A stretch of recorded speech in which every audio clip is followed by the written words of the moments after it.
जय मिथिला म्यूजिक अलीनगर की प्रस्तुति।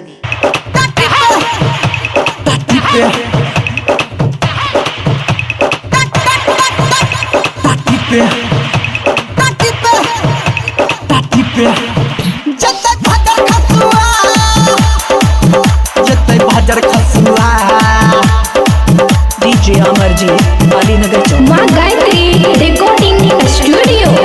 DJ Amarjeet Alinagar studio music by Sanjay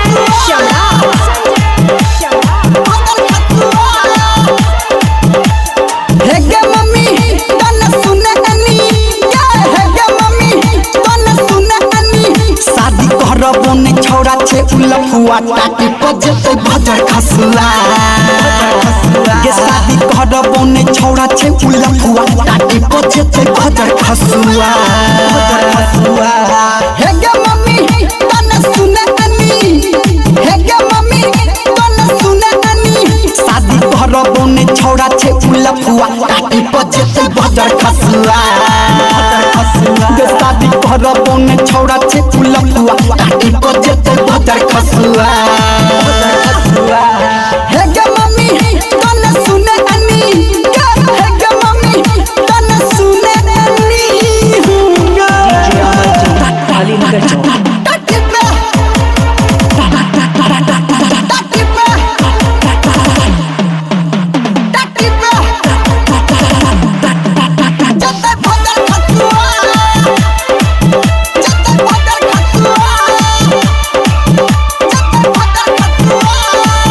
अभी आप सुन रहे हैं सावरिया म्यूजिक।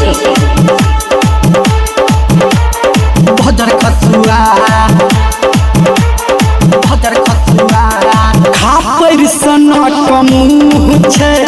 पापा के देखल लहरका बुझते हमर लभर तो लफड़ा हेतै गे बड़का लफड़ा हेतै गे बड़का खापर सनक मुँह छे पापा के देखल लहरका बुझते हमर लभर तो लफड़ा हेतै गे बड़का चोर घड़ छै गे ओकर कपार जहूँ बुझने नहीं छै हमर गे यार जब बुझते तब फूक देते हसुआ टाटी को देते भदर खसुआ ये शादी करबो ने छौड़ा छै उलफुआ टाटी को देते भदर खसुआ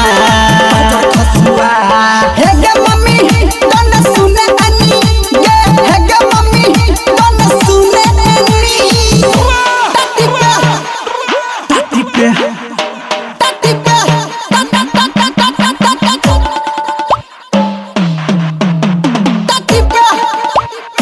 singing by Dharmendra Nirmaliya DJ Amarjeet Alinagar Chowk. DJ Amarjeet Alinagar music Chowk. By Sanjay DJ Amarjeet Alinagar Chowk. करबे जे बोल जोड़ी के जे बहु हम मयूर के नहीं तन अपन यारवा संग जे बहु हम उड़हर के हम उड़हर के करबे जे बोल जोड़ी के जे बहु हम मयूर के